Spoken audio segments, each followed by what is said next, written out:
Excella Education Study in USA assured scholarship. Contact 9881 గతంలో గ్రామాల్లో ఉన్న పరిస్థితి ప్రభావం లేదా భావజాల ప్రభావంతో కొంతమంది యువతీ యువకులు అడుగుబాటు పట్టారు.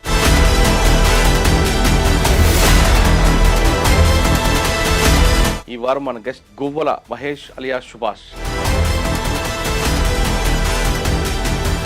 బర్నూర్ అవుట్ పోస్ట్ మీద అటాక్ ఎలా జరిగింది? దక్షిణ తెలంగాణ మావోయిస్ట్ పార్టీ మొత్తం చేసిన దాడి. ఎందుకు మన్నూరు ఎందుకు ఎంచుకున్నారు? అవుట్ పోస్ట్ అని అంటే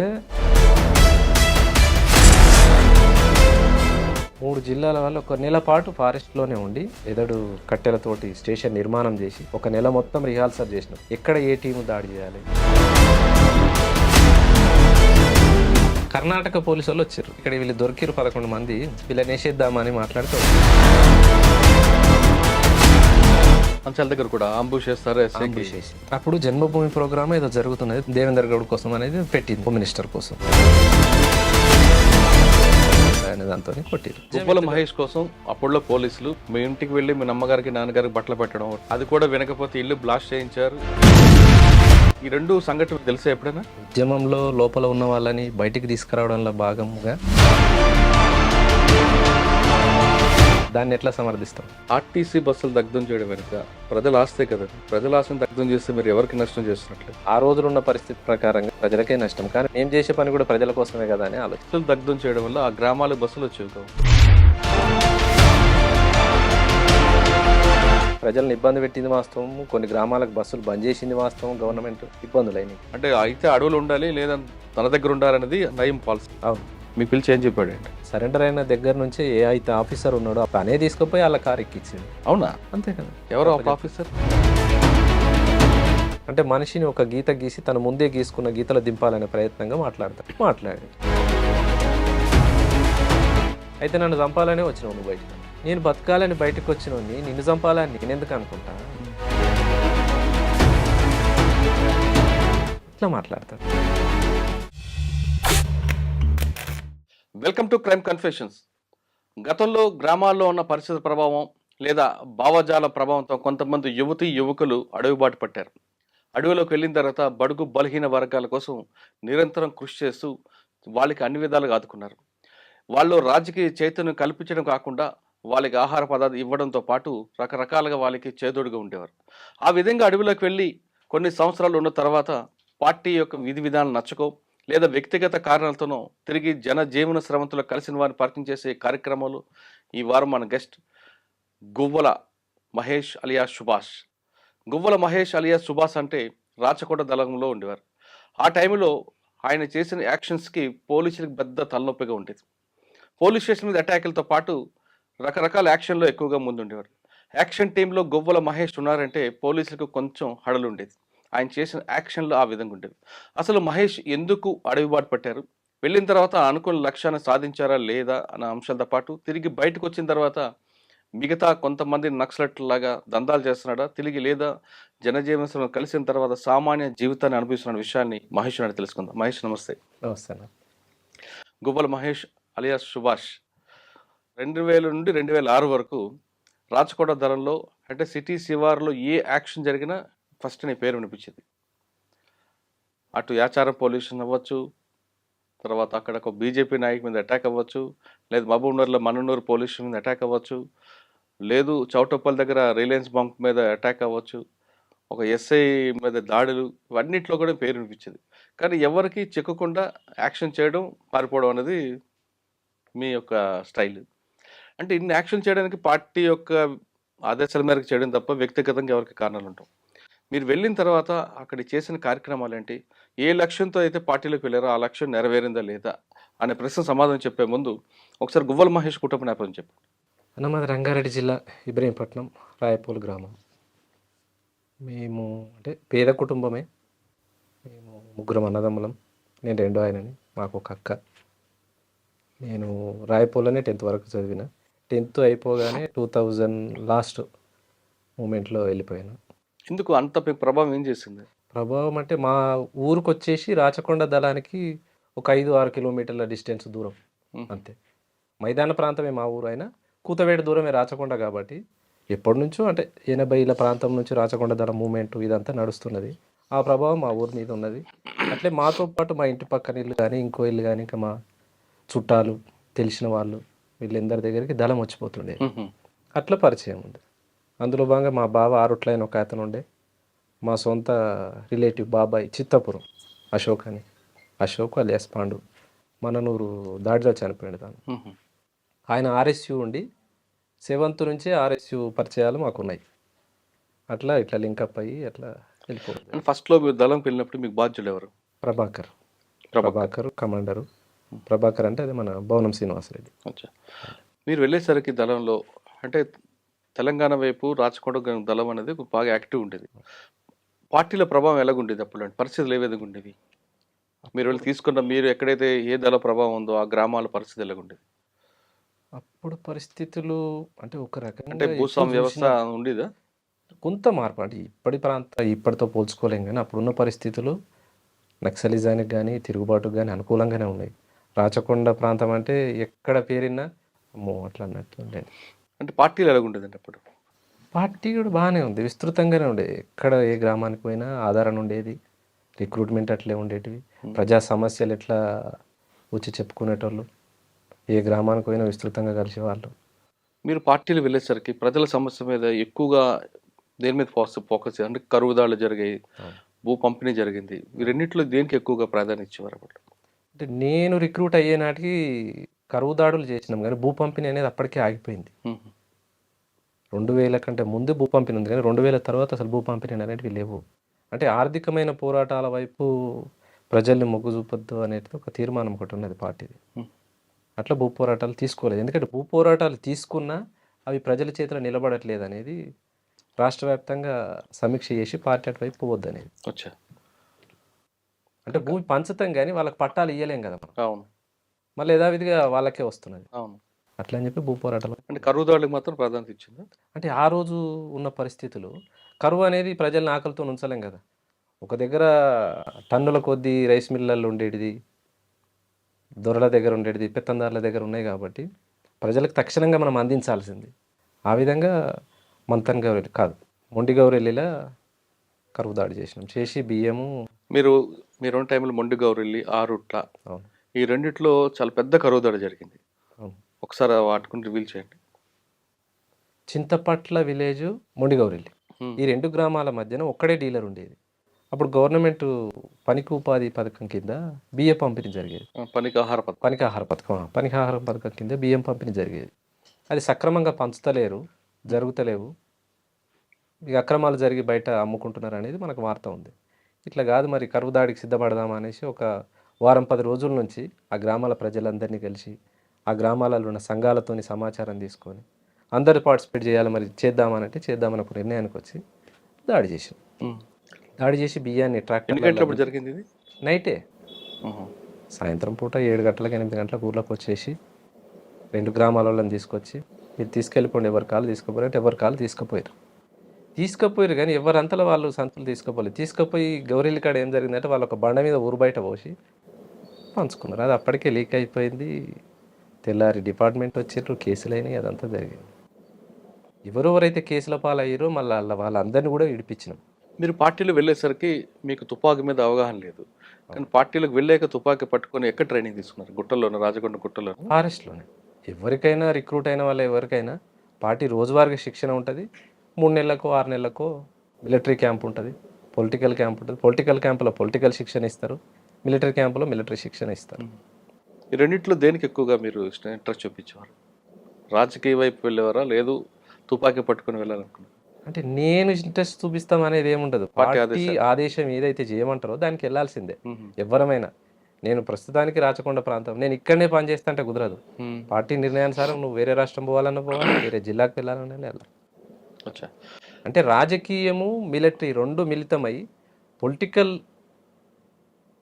లైన్లానే వెళ్ళాలి తప్పితే మిలిటరీ ఆధీనంలోకి రాదు. ఓకే. మీరు పనిచేస్తున్న టైంలో కరువుదాడులు చేశారు, అంత బాగుంది. కానీ ఆ ప్రాంతం మంచాల, యాచారం, ఆదిపట్ల ఆ ప్రాంతంలో రాజకీయ చైతన్యం లేదు ప్రజల్లో. అప్పట్లో వాళ్ళకి రాజకీయ చైతన్యం కల్పించడానికి ఏమైనా పార్టీ నిర్ణయం తీసుకున్నప్పుడు? భూ పోరాటాలు కాకుండా కరువు దాడులు చేసినాం. ఇంకోటి గ్రామాలలో ఏ సమస్యలు అవుతున్నాయో దాని మీద తిరుగుబాటు ఇప్పుడు మహిళా సంఘాలు ఉన్నాయి, వివిధ రకాల రైతు కూలి సంఘాలు ఉన్నాయి. అప్పటికి పార్టీ సంఘాల మీద పూర్తిగా నిషేధం ఉంది. బయట ఏ సంఘాలు అయితే ఉన్నాయో ఆ సంఘాలలో వీళ్ళని మిళితం చేసి పోరాటాలు చేయించింది ఉమ్.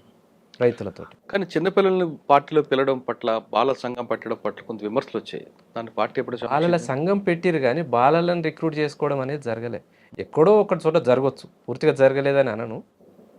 పిల్లలని అంటే మైనర్లను తీసుకోవాలనేది ఏం లేదు. సరే, మీరు ఉన్న 6 సంవత్సరాల్లో మీకు బాగా గుర్తున్న సంఘటనలు చెప్పండి. మీది ఎందుకు 1 కాదు 2 కాదు, యాక్షన్ టీం చాలా ఉన్నాయి. మన్ననూరు ఒకటి ఉంది. ఫస్ట్ మన్ననూరు అవుట్ పోస్ట్ మీద అటాక్ ఎలా జరిగింది? మన్ననూరు అవుట్ పోస్ట్ దాడి అంటే దక్షిణ తెలంగాణ మావోయిస్ట్ పార్టీ మొత్తం చేసిన దాడి. ఎందుకు మన్ననూరు ఎందుకు ఎంచుకున్నారు? అవుట్ పోస్ట్ అని అంటే మొత్తం ఆర్మీకి సంబంధించి అంటే వెపన్స్, మనకు అనుకూల ప్రాంతం, దాడి చేయడానికి అనుకూలంగా ఉంటుంది, అక్కడ నుంచి మనం రిట్రీట్ చేయడానికి కూడా అనుకూలంగా ఉంటుంది. అట్లని చెప్పి మన్ననూరు నేర్చుకున్నారు. స్టేట్ కమిటీ దాన్ని తీర్మానం చేసి దీని మీద మనం చేయాలనే దాంతో దక్షిణ తెలంగాణ టీం అంతా 3 జిల్లాల వాళ్ళు చేసిన దాడి అది. అచ్చా, ఎలా చేశారండి? ఎన్ని రోజులు దీనికి రిహార్సల్ చేస్తారు? 3 జిల్లాల వాళ్ళు 1 నెల పాటు ఫారెస్ట్లోనే ఉండి ఎదడు కట్టెలతోటి స్టేషన్ నిర్మాణం చేసి 1 నెల మొత్తం రిహార్సల్ చేసినాం. ఎక్కడ ఏ టీము దాడి చేయాలి, ఏ టీము రిట్రీట్ కావాలి, ఎట్లా పోతే మనం ఉంటుంది, దీనికి దారులు ఎన్ని దారులను మనం బంద్ చేసి ఎట్లా రిట్రీట్ చేయాలని 1 నెల పాటు రిహార్సల్ చేసి దాడికి వెళ్ళినాం. కానీ 3 టీములతోటి 70 మంది దాడి చేసినాం. మీరు 70 మంది దాడి చేశారు, నెల రోజులు రిహార్సల్ వేసినా ఫెయిల్ అయింది కదా? అవును. ఎందువల్ల? అంటే ఫస్ట్ టీం అసాల్ట్ టీం ఏదైతుందో అసాల్ట్ టీం వెళ్ళినప్పుడు అవుట్ పోస్ట్ ఎదురుగా గోడ బ్లాస్ట్ చేయాలి. ఫ్రంట్ గేట్ మందు పాత్ర పెట్టి బ్లాస్ట్ చేసినప్పుడు ఏం జరుగుతుంది అంటే గోడ కూలిపోతుంది. కూలిపోగానే టీం అనేది వెళ్ళిపోవాలి, లోపలికి వెళ్ళిపోయి కొట్టేసి వెపన్స్ సీజ్ చేసుకోవాలి. ఆ టీం వెళ్ళిపోయినప్పుడు మిగతా టీంలు వెనక వైపు నుంచి రావాలి. కానీ బ్లాస్ట్ చేసినప్పుడు ఓపెన్లో బ్లాస్ట్ అయింది కాబట్టి గోడ పడిపోలే. గోడ పడిపోయినందుకు పైనుంచి ఫైరింగ్ ఎక్కువైంది.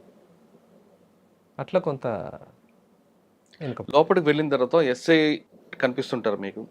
ఎస్ఐ ముందు ఒక ఆయన మాట్లాడుతుంటారు, ఆయన్ని కూడా చనిపోయారు. అసలు లోపలికి వెళ్ళలేదు, ఒక సివిలియన్ చనిపోతారు. బయట నుంచే ఫైరింగ్ జరిగింది. మన్ననూరు అవుట్ పోస్ట్ మీద బయట నుంచే దాడి జరిగింది 3 వైపుల నుంచి, లోపలికి వెళ్ళలేదు. కానీ ఒక ఆయన చనిపోయాడు కదా అందులో. ఎస్ఐ పారిపోతారు, ఒక ఆయన సివిలియన్ చనిపోతాడు కదా. అది ఎంతసేపు జరుగుంటుంది ఫైర్? అది 2 గంటలు 3 గంటలు జరిగింది.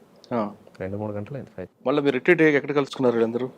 అందరం ఒకేసారి వెళ్ళిపోయినాం కదా.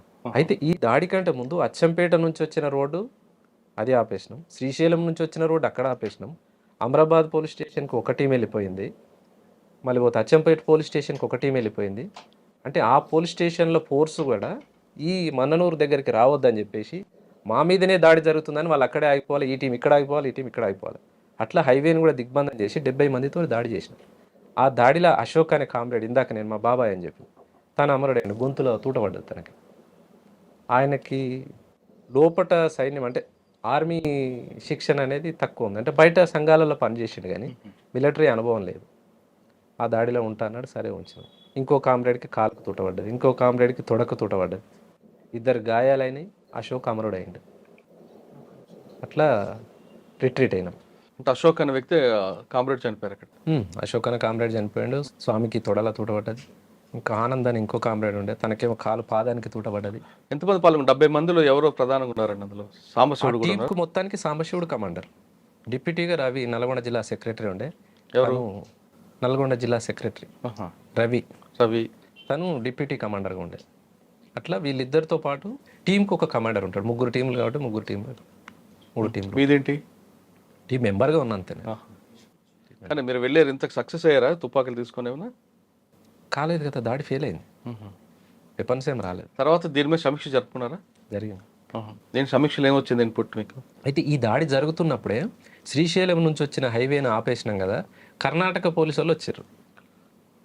కర్ణాటక పోలీసు వాళ్ళు వచ్చినప్పుడు మనం ఆల్రెడీ నష్టపోయినాము, ఒక కామ్రేడ్ చనిపోయిండు, వీళ్ళందరినీ కూడా ఇక్కడ వేసేద్దాం అనేది మనోళ్ళు అక్కడ ఆపిన టీం మాట్లాడి మనకు వాకిటాకిలో చెప్తే సాంబశివుడు వాళ్ళు ఏం మాట్లాడారంటే, లేదు వాళ్ళు సివిల్గా వచ్చారు, 11 మంది వచ్చారు కర్ణాటక పోలీసు. ఎందుకు వాళ్ళు ఎందుకు వచ్చారు? శ్రీశైలం దర్శనానికి పోయి రిటర్న్లో వస్తున్నారు. వాళ్ళు రిటర్న్ వచ్చేటప్పుడు మనోళ్ళు రోడ్ ఆపేసారు కదా, రోడ్ ఆపిన దగ్గర మేము పోలీసు, మీరు కూడా ఇక్కడ ఆపిరు అనేసి వాళ్ళు మాట్లాడితే మీరు పోలీసా అని చెప్పేసి మనోళ్ళు పట్టేసి కట్టేసి వెనకకు ఆపిరాలి.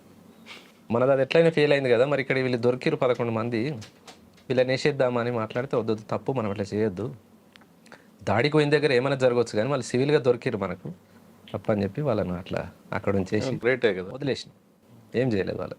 అంటే ఆయన గొప్పతనం అనుకోవాలా లేదా పార్టీ నిర్ణయం అది? పార్టీ నిర్ణయం ఒకటి ఉంటుంది, అప్పటికప్పుడు నిర్ణయాలు తీసుకునే దాంట్లో కూడా నాయకత్వ గొప్పతనం కూడా ఉంటుంది కొన్ని విషయాలలో. అచ్చా. తర్వాత మీకు బాగా గుర్తుండిపోయిన సంగతి చెప్పండి. యాచారం పోలీస్ స్టేషన్ కానీ. యాచారం పోలీస్ స్టేషన్ అప్పుడు నేను లేను, అప్పటికి నేను రిక్రూటే కాలేదు. మంచాల పోలీస్ స్టేషన్ ఏం జరగలేగా. మంచాల దగ్గర కూడా అంబుష్ చేస్తారు, చేసారు. ఎందుకు ఆయన కోసం? ఎందుకంటే ఎస్ఐ కోసం కాదు అది చేసింది. అప్పుడు జన్మభూమి ప్రోగ్రామ్ ఏదో జరుగుతున్నది, దేవేందర్ గౌడ్ మంత్రి గారు ఉన్నారు, పుష్పలీల మంత్రి గారు ఉన్నారు. అప్పుడు దేవేందర్ గౌడ్ కోసం అనేది పెట్టింది, కానీ హోమ్ మినిస్టర్ కోసం. ఇక మారుమూల ప్రాంతం రావద్దని మరి వాళ్ళకి ఎస్ఐబి ఇన్స్ట్రక్షన్స్ ఏమున్నాయి కానీ వాళ్ళు రాలేదు. వాళ్ళు వస్తారు అనే దాంతో పెట్టింది కాబట్టి వాళ్ళు రాలేదు, ఏదో జరగని అనేసి కొట్టేసారు. వస్తారని పెట్టారు కానీ ఎస్ఐ వచ్చారు అక్కడికి. డిపార్ట్మెంట్ వస్తున్నది, సరే డిపార్ట్మెంట్ అయినా ఏం కాదులే అనే దాంతో కొట్టిరు. బ్లాస్టింగ్లో తను ఎస్ఐ ఇంకో కానిస్టేబుల్ చనిపోయినట్టున్నారు. ఎస్ఐ గాయాలైనట్లే కదా? లేదు, ఇద్దరు చనిపోయారు, ఎస్ఐ ప్లస్ సంజీవరావు ఎస్ఐకి సంఘటన. సంజీవరావు ఎస్ఐకి ఏమో క్లెమోర్ మైన్స్ దాడిలో తనకు గాయాలైనవి. చాలా ఎందుకు అది? క్లెమోర్ మైన్స్ ఎక్కడ అంటే మన మొండిగౌరిల్లి అనే ఊర్లో కూమింగ్ పార్టీస్ ఎప్పుడు ఒక బావి దగ్గర నుంచి వచ్చిపోతుండేది. మేము వచ్చిపోయే దారులు వాళ్ళకి ఎట్లయితే తెలుస్తాయో వాళ్ళు వచ్చిపోయే దారులు కూడా మాకు తెలుస్తాయి కదా, అట్లా వాళ్ళు వచ్చిపోయే దారిలో క్లెమోర్ మైన్స్ పెట్టి అంబుష్ ఏర్పాటు చేసినాం. రాళ్ళ గోడ, తెట్టెగోడ అంటాం కదా, తెట్టెగోడల మైన్స్ పెట్టి క్లెమోర్ మైన్స్ పెట్టి కూర్చున్నారు. ఇవాళ తీరా దగ్గరికి వచ్చిన తర్వాత అంటే మన పాయింట్ బ్లాక్లోకి వచ్చిన తర్వాత పేల్చాలి అవి. రాకంటే ముందే కొంత మనోళ్ళు ఆతృతతోటి ముందే వత్తిరు, తెట్టెగోడలు పెట్టారు కాబట్టి ఆ రాళ్ళు ఎగిరిపోయి తగిలినాయి అంతే. నిజంగానే దగ్గరకు వస్తే ఆ రోజున్న కూమింగ్ పార్టీ మొత్తం ఎగిరాల్సిందే, అట్లా జరగలేదు. ఈ టెక్నికల్ సపోర్ట్ ఎవరు ఇచ్చారు అప్పుడు మీకు?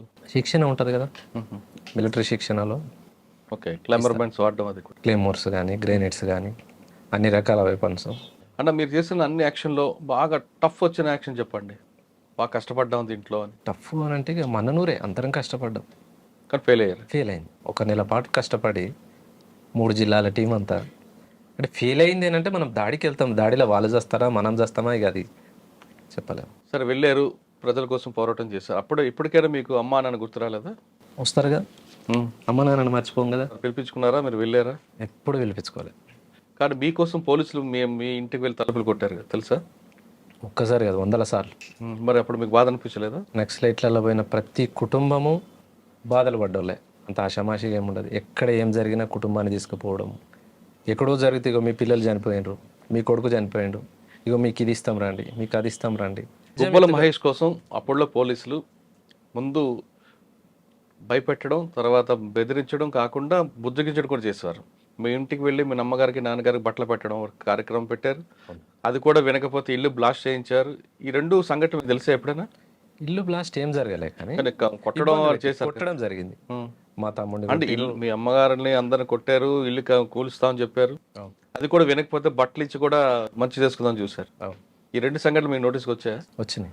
ఏమన్నారు అప్పుడు మీరు? వచ్చినాయి అంటే రాష్ట్ర వ్యాప్తంగా అన్ని కుటుంబాల మీద ఎట్లయితే దాడులు జరుగుతున్నాయో అందులో భాగంగా మా కుటుంబం మీద దాడి జరిగింది. కానీ బట్టలు ఇచ్చి బుజ్జగించుకున్న కార్యక్రమానికి మీరు దానికి సమర్థిస్తారా, వ్యతిరేకిస్తారా? రాజ్యం ఎత్తుగడలలో భాగంగా పార్టీని ఎట్లయితే అంటే ఉద్యమంలో లోపల ఉన్న వాళ్ళని బయటికి తీసుకురావడంలో భాగంగా డిపార్ట్మెంట్ చేస్తున్నటువంటి ఎత్తుగడలు, అది వాళ్ళ ఎత్తుగడది, దాన్ని ఎట్లా సమర్థిస్తాం అంటే ఇప్పుడు ఎట్లా నేను ఎట్లా బయటనే ఉన్నా అనుకో, ఆ రోజున్న పార్టీ ఆలోచన ప్రకారంగా అవి అనేది తప్పు, వాటిని ఏవి కూడా మనం పరిగణలోకి తీసుకోవద్దు. ఉమ్మడి ఆలోచనగా అంటే ఉమ్మడి ప్రజల కోసం పోయినప్పుడు మన కుటుంబం బాధలు పెద్ద విషయమేం కాదులే, అందరిలో భాగంగా జరుగుతున్నాయి అనే దాన్ని చూడాలి. కానీ దానికి కౌంటర్గా పార్టీ కూడా ఒక నిర్ణయం తీసుకుంది అప్పట్లో, అది వాస్తవా కాదో తెలియదు. మీరు కూడా కొంతమంది ఎవరైతే బాగా టఫ్ అన్న పోలీస్ ఆఫీసర్ ఉన్నారో వాళ్ళ ఇంటికి వెళ్ళి మీ భర్త ఉద్యోగాలు రాజీనామా చేయించండి అంటూ వాళ్ళకి స్వీట్ బాక్సులు ఫ్రూట్స్ ఇవ్వాలని ప్రయత్నం చేశారనేది ఒక వార్త ఉంది, అది వాస్తవం? మా దగ్గర అయితే జరగలేదు, ఉంటే జరిగిందేమో మిగతా జిల్లాలలో కానీ నల్గొండ జిల్లా కమిటీ పరిధిలో మాత్రం అదేం జరగలేదు. మిగతాది జరిగి ఉండొచ్చు. జరిగి ఉండొచ్చు. ఇప్పుడు బాగా వార్త వచ్చింది, ఉండొచ్చు. నక్సలైట్ కూడా పోలీస్ ఇంటికి వెళ్ళి వాళ్ళని కూడా మీరు ఎలాగైతే ఎత్తు కూడా వేస్తారు వాళ్ళు కూడా అదే ఎత్తు కూడా వేస్తారు. అయితే పొలిటికల్గా లీడర్స్ ఎవరెవరైతే ఉన్నారో వాళ్ళ కుటుంబాలకి ఇవి అయితే చెప్పినాం, కానీ పోలీస్ ఆఫీసర్లకు చెప్పింది అయితే లేదు. మీరు క్రియాశీల రాజకీయాలకు దూరంగా ఉండండి, మీరు చేయడం మూలంగానే ప్రజలకి ఇబ్బందులు ఎదురవుతున్నాయి. అచ్చా, మీరు వెళ్ళి చెప్పారు నల్గొండలో? ఏ పార్టీ కమిటీ నిర్ణయించిన ప్రకారం రాజీనామా చేయమని చెప్పారా? మీ క్రియాశీల రాజకీయాలకు రాజీనామాలు చేయండి, లేకపోతే ప్రజల చేతుల్లో మీకు శిక్షలు. వీళ్ళు వ్యక్తిగతం కలిసారా, కరపత్రాలు వేసారా? వీలైన దగ్గర వ్యక్తిగతం కలిసినాం, లేని దగ్గర లెటర్లు పంపించినాం. మీరు వ్యక్తిగతం కలిసిన రాజకీయ నాయకులు ఎవరండి? నేను వ్యక్తిగతంగా గెలవాలి. పార్టీ అదే పార్టీ ఆదేశాలు ఎవరిని లెటర్లు పంపించినాం, నేను ఎవరిని గెలవాలి. గుబ్బల మహేష్ అలియాస్ సుభాష్కి దినచర్య ఏ విధంగా ఉంటుంది పార్టీలో? నార్మల్గానే ఉంటుంది, అందరికీ ఉన్నట్టే. కమాండరు స్థాయిలో రోజువారీ కార్యక్రమాలు ఏముంటాయి. కానీ ఎందుకు అన్ని యాక్షన్ జరిగిన మీ పేరు ఎక్కువ బయటకు వినబడేది? వినపడ్డ దాంట్లో అన్నిట్లలో నేను ఉన్నాను ఏం కాదు. కాకపోతే డిపార్ట్మెంట్కి ఒక లైన్ ఉంటుంది వాళ్ళకి. రాచకొండ దళంలో ఒక 10 మంది ఉన్నారు అనుకో, 10 మందిలో ఎవరు చేయగలుగుతారు, ఫలానా ఫలానా ఫలానా, వాళ్ళకు కూడా సమాచారం వాళ్ళకు ఉంటుంది. దాంట్లో ఆ పర్సన్ లేకపోయినా వాళ్ళ పేరు వస్తుంది. అన్నిట్లలో నేను ఉన్నాను ఏం చెప్పాను. పార్టీ నిర్ణయానుసారం జరిగేవి జరుగుతాయి. ఇక్కడ చోటబ్బల్ దగ్గర రిలయన్స్ పెట్రోల్ పంప్ అయితే దాంట్లో ఉన్నాం. రాచకొండ దళం అంతా ఉన్నది. ఎవరి కోసం అక్కడ మీరు మాటేశారు? సిఐ సలీం పాషా ఉండే అప్పుడు, చౌటప్పల్ సిఐ సలీం పాషా వస్తాడు. అంతకు ఒక 15-20 రోజుల ముందు రిలయన్స్ పంపులో డబ్బులు ఎత్తుకపోయారు. అవును, నక్సలైట్ల పేరు చెప్పి, పార్టీ పేరు చెప్పి ఎత్తుకపోయారు. అప్పటి నుంచి రెగ్యులర్గా వస్తున్నాడు తను. అంటే ఏదో ఒక టైంలో సిఐ గారు వచ్చి దాన్ని విజిట్ చేసి వెళ్ళిపోతున్నాడు అనేది మనకు సమాచారం. సరే సిఐ వస్తున్నాడు కదా అనేసి మేము రెక్కి చేసినాం, టీం అంతా వచ్చినాం. పెట్రోలింగ్ వెహికల్ రాగానే మేము అటాక్ చేసినాం రోడ్ దాటి. పక్కన గుట్టలు ఉంటాయి. అవును, ఆ గుట్టకే ఉండి రోడ్ దాటి విజయవాడ హైవే ఉంది కదా. అవును, పెట్రోలింగ్ వెహికల్ వచ్చింది, మేము చూస్తానే ఉన్నాం. అంతకు ఒక 1/2 అవర్ ముందు అక్కడే ఉన్నాం, ఉండి చెట్లలో మాట వేసి కూర్చొని. వెహికల్ ఎంతమంది ఉన్నారు అప్పుడు? 12 మంది ఉన్నాం. 12 మంది ఉండి దాడి చేసినాం, కానీ సలీం పాషా గారు రాలేదు. ఏం జరిగింది ఆ ఘటనలో? దాడి ఎప్పుడైతే ఎంటర్ అయినామో, ఎంటర్ అవడంతోనే మేము ఫైరింగ్ ఓపెన్ చేసినాం. మొత్తం అయిపోయిన తర్వాత తెలిసింది సలీం పాషా లేడు అనేది. అయ్యో, అంటే వ్యక్తిగా మేము మా ముఖాలు తెలిసి ఉండవు కదా. అందులో ఎంతమంది చనిపోయారు? 4 అనుకుంటా, 4 పోలీసు వాళ్ళు. అక్కడ రిట్రీట్ అయిన తర్వాత ఏ విధంగా ఇలా బయటకు మీరు? రోడ్డు దాటినామంటే ఫారెస్టే కదా. అవును, గుట్టలు కదా, పుట్టనే కదా, నడుచుకుంటూ వెళ్ళిపోతాం. ఎంత దూరమైనా నడుచుకుంటూ వెళ్ళాల్సిందే. కాబట్టి మిగతా అడవికి రాచకొండ దళానికి ఒక తేడా ఉంది. Terrain problem. గుట్టలే తప్ప పెద్దగా ఫారెస్ట్ కనిపించదు. గుట్టలే. కానీ గుట్టల్లో యాక్షన్ చేసి తప్పించుకోవడం అనేది కొంచెం కష్టం పనే కదా. కష్టమే. అటువంటి కష్టాలను ఎదుర్కొన్నారా ఎక్కడైనా ఒక దగ్గర? ప్రతిరోజు ఉండేటివి అవి. ఒక గుట్ట ఎక్కి ఇంకో గుట్ట దిగాల్సిందే. అంటే నల్లమల్ల అడవిలాగా కంటిన్యూషన్ ఫారెస్ట్ కాదు. ఒక ఊరుకు పోవాలన్నా మళ్ళీ ఇంకో గుట్ట దిగాల్సిందే. ఇంకోటి గుట్టలలో కూడా కనిపిస్తాం కదా, చెట్లు ఉండవు కదా. ఉంటాయి లైట్గా, మామూలుగా చెట్లు ఉంటాయి, గుండ్లు ఉంటాయి. ఏదో అనువైన ప్రాంతం చూసుకొని ఉండవలసిందే. కానీ అంత ఇబ్బందులతో కూడుకున్నదే. ఇంకేం చేశారు మీరు యాక్షన్లో? బస్సులు దాడి. రియాజ్ చర్చలకు ప్రతినిధి రియాజ్ ఉన్నాడు కదా, రియాజ్ ఎన్కౌంటర్కి నిరసనగా తూప్రాన్పేట గేట్ మీద బస్సులు తగలబెట్టాం. ఒక 4 బస్సులు, 4-5 అనుకుంటా. ఆర్టీసీ బస్సులు దగ్ధం చేయడం వెనుక ప్రజల ఆస్తే కదా అది. మరి ప్రజల ఆశను దగ్ధం చేస్తే మీరు ఎవరికి నష్టం చేస్తున్నట్లు? ఒక రకంగా ప్రజలకే నష్టం అది. కానీ మీరు చేసే పని వల్ల ఆ ప్రాంతంలో ఆ రోజులు ఉన్న పరిస్థితి ప్రకారంగా ప్రజలకే నష్టం. కానీ మేము చేసే పని కూడా ప్రజల కోసమే కదా అని ఆలోచన. కరెక్ట్, ప్రజల కోసమే. కానీ ప్రజల ఆస్తిని దగ్ధం చేయడం కాకుండా మీరు బస్సులు దగ్ధం చేయడం వల్ల ఆ గ్రామాలకు బస్సులు వచ్చేవి కావు. మారుమూల గ్రామాలకు వచ్చే బస్సులు ఎక్కడ కూడా తగలబెట్టలే. హైవే మీద సూపర్ ఎక్స్ప్రెస్ లైవ్ పోతాయి కదా, అవి మేము తగలబెట్టి. మారుమూల గ్రామాలకు పోయే బస్సులు నైట్ ఆర్లో చాలా బస్సులు వస్తాయి. కానీ మీరు చేస్తుంటే వాళ్ళకి పనిష్మెంట్ కావాలి అని డిపార్ట్మెంట్ అప్పుడు ప్రజలను ఇబ్బంది పెట్టింది వాస్తవం. కొన్ని గ్రామాలకు బస్సులు బంద్ చేసింది వాస్తవం. గవర్నమెంట్ ఇబ్బందులు అయినాయి. మీరు ఇంకా చేసిన యాక్షన్ ఏమన్నా అక్కడ? ఈ ఇన్ఫార్మర్ పేర్లతోని చాలా మందిని జరిగినాయి అనుకో గ్రామాలలో. ఇటు రాచకొండ, రంగారెడ్డి గ్రామాలు జరిగినాయి. కింద నల్గొండ, నారాయణపూర్ సంబంధించిన. రంగారెడ్డిలో ఎక్కడ చేశారు మీరు యాక్షన్? రంగారెడ్డిలో 3-4 పెద్దగా ఏం లేవు. పొద్దున్న యాక్షన్ చేసి సాయంత్రం ఎక్కడ ఉండేవారు? ఫారెస్టే. అంటే కూతవేడి దూరం రాచకొండ అడవి కదా, ఫారెస్టే. యాక్షన్ అయిన తర్వాత దానికి కౌంటర్గా పోలీసు కూడా చేస్తారు. అందులో భాగంగా మీకు కానీ మీ కుటుంబ సభ్యులు కానీ లేదా సానుభూతి పరులు కానీ ఖచ్చితంగా ఒక యాక్షన్ జరిగేది. ఆ ఆలోచన ఎప్పుడైనా వచ్చిందా? ఖచ్చితంగా వాళ్ళ యాక్షన్ అనేది ఉంటుందిగా గవర్నమెంట్ది. అరెస్టులు, జైళ్ళు, దెబ్బలు రకరకాలు జరిగింది. అంటే మీరు చేసిన యాక్షన్కి పోలీస్ చేసిన రియాక్షన్ ఏమో గుర్తు చెప్పండి ఒకటి. 24 గంటల్లో ఒకటి జరిగేది. అయితే ఇప్పుడు బియ్యం పంపిణీ జరిగింది కదా మోండిగౌరెల్లి దగ్గర, తెల్లారే డిపార్ట్మెంట్ వచ్చి అందరిని వేసుకుపోయారు. చెర్లపల్లి జైలుకి పట్టించారు. రకరకాల ఇబ్బంది, ఎన్ని కుటుంబాలు ఇబ్బంది పడాలని అన్ని కుటుంబాలు ఇబ్బంది పడ్డాయి. అక్కడ చేసిన సంఘటన రాష్ట్ర వ్యాప్తంగా పార్టీ అమలు చేస్తే కొంతలో మార్పు ఉండేది. ఎట్లా అంటే ఎవరైతే బియ్యం పంపిణీలకు పాల్గొన్న సభ్యులు ఎవరైతే ఉన్నారో, అంటే ఆ రోజు ఉన్న గ్రామస్తులు కావచ్చు, ఇబ్బందులు పడ్డ వాళ్ళందరినీ కూడా ఖర్చులు పెట్టి, ఎవరైతే లీడర్ ఆ రోజు ఆ గ్రామాలకు సంబంధించిన పెత్తందారులు ఉన్నారో వాళ్ళ ద్వారా ఖర్చులు పెట్టించి, జైలు ఖర్చులు, కోర్టు ఖర్చులు భరించి వాళ్ళ రిలీజ్ చేయించినాం. మీరా? అంటే ఆ రోజు రాచకొండ సంబంధించి పార్టీ తీర్మానం అది. ఎవరైతే లోకల్ పెత్తందారులరో వాళ్ళని వాళ్ళ ఇంటికి పోయి హెచ్చరించి, వాళ్ళు జైలుకు పోవడానికి కారణం మీరే, ఎట్టి పరిస్థితుల్లో వాళ్ళని మీ ఖర్చులు భరించి మీరు వాళ్ళని తీసుకురావాలన్నప్పుడు విడిపించారు. అంటే ఆ పాలసీ మిగతా అన్ని కూడా చేస్తుంటే బాగుంటుంది. కొంత బాగుండేది. ఎక్కడ సంఘటన జరిగినా మీరు అన్నట్టు పోలీసు నుంచి ఇబ్బందులు అయ్యేది, జైళ్ళు, కోర్టులు, రకరకాల ఇబ్బందులు. అంతా పేద కుటుంబాలలో పని చేసుకుంటేనే కుటుంబాలు గడిచేటివి. అట్లా రాష్ట్ర వ్యాప్తంగా జరగలేదు కొంత. కానీ అప్పట్లో మీరు చేసే కార్యక్రమం మీకు సపోర్ట్ ఇస్తే ఒకవైపు పోలీసుల నుంచి, ఒకవేళ ఇవ్వకపోతే మీ వైపు, ఈ రెండు మీ ఇద్దరి మధ్యన చాలా మంది పేదవాళ్ళ గ్రామీణ ప్రాంత వాళ్ళు నలిగిపోయారు. గుర్తుందా మీకు? నలిగిపోవడం అనేది పార్టీ ఎవరిని కూడా ఇబ్బంది పెట్టదు. బయట మీడియా వాడే పదం కావచ్చు, ఇప్పుడు మీరు అన్నది పోలీసు ప్రచారం చేస్తున్న పదం కావచ్చు, కానీ ప్రస్తుతానికి నేను ఉదాహరణ మీ దగ్గరకు వస్తాను, మీరు సహకరిస్తే అంటేనే మీ దగ్గరకు వస్తాను తప్పితే బలవంతంగా ఎవరిని కూడా చేయదు పార్టీ. అట్లా ఇబ్బంది పెట్టదు. కానీ గ్రామాల నుంచి మీకు ఆహారం రాకపోతే మీరు ఉంటారు కదా లోపల, వాళ్ళ సపోర్ట్ ఉంటే కదా మీరు లోపల ఉంటే. ప్రజల సహకారం ఉన్న రోజులే పార్టీ నడవగలిగింది. మీకు ఆహారం పెడితే పోలీసుల నుంచి కేసులు ఉండేవి. తప్పని పరిస్థితుల్లో వాళ్ళు మీకు ఇచ్చేవారు, వాళ్ళ మీద మీ మీద అభిమానం ఉన్నా. కానీ పోలీసులు వేధింపులు తట్టుకోలేక ఆహారం ఆపేస్తే మీ వైపు నుంచి కూడా వాళ్ళకి ఒత్తిడి ఉంటుంది కదా. అట్లా ఏం లేదు. అట్లా ఒత్తిడి అనేది ఏం లేదు. ఎవరిని కూడా అట్లా మేము ఒత్తిడి చేయం. ఒకవేళ అట్లా ఒత్తిడి చేసి మేము తెప్పించుకుంటే మాకు సరిగా అన్నం వస్తుంది అనేది లేదు. అంటే ఇబ్బంది పెట్టి వాళ్ళని అన్నం తెప్పించుకుంటే. కానీ లోయపల్లి ఇలాంటి గ్రామంలో మీ బాధితులు చాలా మంది ఉన్నారు. మా బాధితులు అంటే మీ బాధితులు అంటే ఆహారం అంతక మీ వేధింపులు తట్టుకోలేక చాలా మంది పోలీసులకి వచ్చి ఇన్ఫర్మేషన్ ఇచ్చేవారు. తప్పదు. అట్లా ఎవరిని కూడా మేము ఇబ్బంది పెట్టింది లేదు. పోలీసులు అంటే డిపార్ట్మెంట్ ఎన్కౌంటర్లు చేయాలని చెప్పి, నక్సలిజాన్ని రూపుమాపాలని చెప్పి రకరకాల ఎత్తుగడలతోటి వాళ్ళు వస్తున్నప్పుడు మేము ఇబ్బంది పెట్టి అన్నం తెప్పించుకుంటే అన్నంలో విషయం కలిపిన సంఘటనలు చాలా ఉన్నాయి కదా. అటువంటి ఎప్పుడైనా ఎదురై? నాకేం జరగలేదు. రాష్ట్ర వ్యాప్తంగా జరుగుతుంది కదా. అట్లా ఇబ్బంది పెట్టి రైతుల నుంచి కానీ జనాల నుంచి కానీ అన్నం ఎప్పుడు తెప్పించుకోం. కానీ అప్పట్లో వార్త ఎందుకంటే లోయపల్లి గ్రామం పేరు ఎక్కువగా వినిపించింది. మూమెంట్లో ఉన్న గ్రామము ఎన్కౌంటర్లలో లోయపల్లి అనగానే మన నక్సల్స్కి ఒక హబ్బు లాంటిది. ఆ గ్రామంలో చాలా మంది వెళ్ళారు. అదే గ్రామంలో పోలీసులకు అనుకూలంగా మారారంటూ ఒక ప్రచారం జరిగింది. ఉండొచ్చు.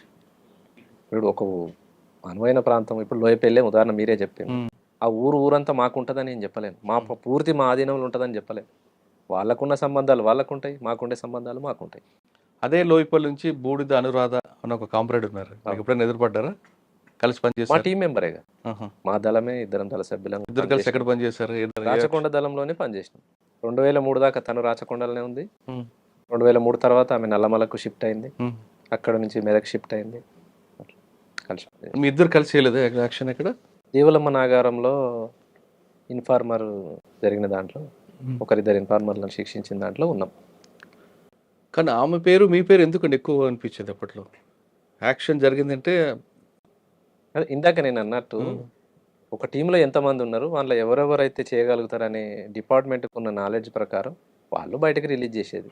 అంతేగాని ఒకరిద్దరి పేర్లు వచ్చినంత మాత్రాన వీళ్ళిద్దరే పూర్తి సంఘటన చేసినట్టు కాదు. ఏదున్నా పార్టీ నిర్ణయం, అవును, కమిటీ అంతా నిర్ణయించి చేసిందే.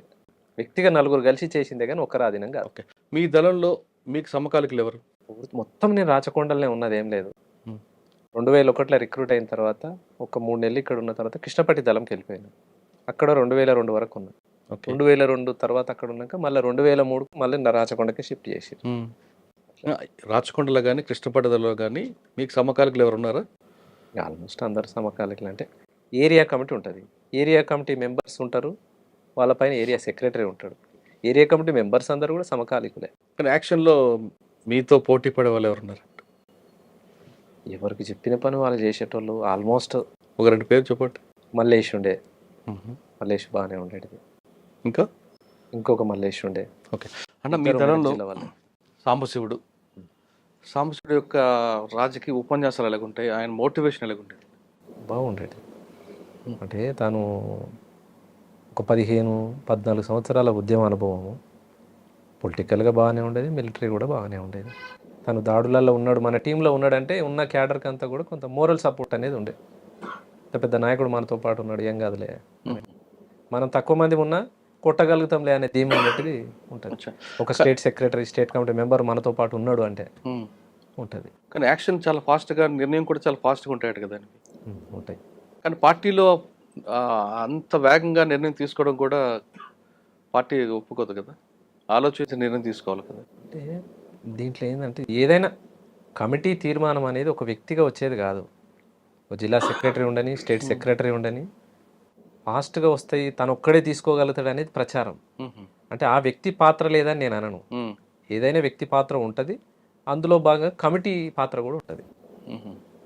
ఏ సంఘటన వెనుక కూడా వ్యక్తి పాత్ర కంటే కమిటీ పాత్ర అనేది ఉంటుంది. అందులో సాంబశివుడైనా కావచ్చు, శాఖమూరి అప్పారావు అయినా కావచ్చు, మాధవ్ కావచ్చు, రామకృష్ణ కావచ్చు, అందరి పాత్ర ఉంటుంది. ఎప్పుడైనా మీరు నల్లమల దళం ఉంది లేదా మెదక్ నుంచి కానీ ఈ దళం పాస్ అవ్వాలంటే మీ రాచకొండ మీద నుంచి దళం పాస్ అవ్వాలి. ఎప్పుడైనా ఒక మంచి కేంద్ర కమిటీకి కానీ వాళ్ళకైనా దారి చూపించారా? చాలా. అంటే 2000 చౌటప్పల్ దగ్గర సంసార్ నారాయణపూర్ దగ్గర క్రాస్ అవుతారు కదా, ఇక్కడ అనేది ఏం లేదు. అంటే వాస్తవానికి 2001లో మెదక్ జిల్లాని ఎత్తేసినప్పుడు మాధవ్ అక్కడనే ఉన్నాడు, ఇక్కడ మెదక్ జిల్లాలో. మెదక్ ప్రాంతం నుంచి నల్లమలకు రావాలైనా ఎవరైనా రాచకొండ దళాన్ని అప్రోచ్ అయ్యి రావాల్సిందే. మెదక్ నుంచి వచ్చిన తర్వాత సిద్దిపేట ఈ ప్రాంతం నుంచి భువనగిరి ఆలేరు దళం టచ్ అవుతుంది. ఆలేరు దళం తర్వాత రాచకొండ దళం కనగల్ దళం తర్వాత కృష్ణపట్టి అంటే నల్లమలకు టచ్ అప్పుడు. అట్లా 1 by 1 ఎవరి పరిధిలో వాళ్ళు తీసుకుపోయి అప్పచెప్పాల్సిందే. అలా ఎవరికైనా అప్పచెప్పారా? మాధవ్ వచ్చినప్పుడు మేము తీసుకుపోయినాం. రాచకొండ దళం మేము రిసీవ్ చేసుకొని ఆలేరు దళం వాళ్ళు మాకు అప్పచెప్తే మేము కనగల్ దళం అప్పచెప్పినాం. మాధవ్ని మీకు ఆలేరు దళం హ్యాండ్ ఓవర్ చేసింది. ఈ టైంలో ఎక్కడ ఎలా తీసుకొచ్చారు? మాధవ్ను మాకు పోచంపల్లి అవతల రిసీవ్ చేసుకున్నాం. పోచంపల్లి బీబీ నగర్ ఆ ప్రాంతంలో మేమంటే టీం రాచకొండ దళం అందరం రిసీవ్ చేసుకున్నాం. నైటే, ఎంత దూరమైనా ఎంత జర్నీ అయినా నైటే నడవాల్సిందే. అంత పెద్ద నాయకుడు ఉన్నాడని చెప్పేసి బస్సులలోనూ అక్కడికి జర్నీలు ఉండవు, నడుచుకుంటూ వెళ్ళాల్సింది. వాళ్ళు మాకు అక్కడ రిసీవ్ చేసుకున్న తర్వాత మళ్ళీ కనగల దళానికి మేము అప్పచెప్పడానికి ఒక 4 days మా దగ్గర ఉంటాడు. అంత దూరం నడిచారు? 4 రోజులు నడిచి రాచకొండ దళం వాళ్ళు కనగల దళానికి అప్పచెప్పింది. కనగల వాళ్ళు కృష్ణపట్టికి అప్పచెప్తారు. అలా నల్లమలలోకి అక్కడ నుంచి కృష్ణపట్టి అంటే నల్లమల బార్డర్. అంటే మాధవ్తో మీకు అనుభవాలు చెప్పండి ఒకసారి. మాధవ్తో ఎక్కువ కాలం కలిసి ఉన్నది అంటే నల్గొండ జిల్లా ఇన్ఛార్జిగా ఉన్నాడు. అంటే స్టేట్ కమిటీ మెంబరు ఒక జిల్లాకు ఉంటారు. తను ఉన్నన్ని రోజులు మిలిటరీ క్యాంపులు జరిగేటివి, స్టేట్ క్యాంపులు జరిగేటివి, అదేంది పొలిటికల్ క్యాంపులు జరిగేటివి. ఇంకోటి మననూరు దాడికి పూర్తిగా తానే ఉన్నాడు, గైడెన్స్ పూర్తిగా ఆయనే. సాంబశివుడు కూడా ఉన్నారు కదా? సాంబశివుడు టీంలో ఉన్నాడు, కానీ ఈ మొత్తాన్ని డీల్ చేసింది మాధవే. స్టేట్ సెక్రటరీ అప్పుడు తను. Madhav state secretary. రాష్ట్ర వ్యాప్తంగా ఎక్కడ ఏం జరుగుతలేవు, ఇది ఒక్కటి మనం కొట్టగలిగితే రాష్ట్ర వ్యాప్తంగా మంచి ప్రభావం ఉంటుంది, పరిస్థితులు ఉంటాయని చెప్పేసి చేయించిన దాంట్లో మాధవ్ పాత్ర ఉంటుంది. కానీ అది ఫెయిల్ అయింది. తర్వాత దాన్ని ఆయన సమీక్షలు ఏమంటారు? సమీక్ష జరిగింది. సమీక్షలో అంటే అదే మనకు అంతకుముందు వచ్చిన టీం ఉన్నది అనేది మనకు సమాచారం లేదు, అందుమూలంగా అది ఫెయిల్ అయింది. కానీ దాడి సక్సెస్. అంటే మీరు చాలా మందిని, అంటే పార్టీ నిర్ణయం మేరకు అటాకులు జరిగాయి కదా, ఏ సంఘటనలు బాధపడ్డారా? అన్యాయంగా వీళ్ళని చంపామని కానీ, అన్యాయంగా దాడి చేస్తామని కానీ? 1-2 జరిగినాయి, గుర్తు తెచ్చుకోండి ఒకసారి. నారాయణపూర్ ప్రాంతంలో జరిగినాయి. అంటే కొంత రాంగ్ సమాచారం. ఎట్లా అంటే ఆ రోజు 2005 పరిస్థితికి ఏంటంటే నయీం మూమెంట్ అనేది బాగా ఉంది, విస్తృతంగా ప్రతి గ్రామంలో పట్టుకుపోయి కొట్టడము, చంపేయడము, నరికేయడం. ఎవరిది? నయీముద్దీన్ ప్రాంతం.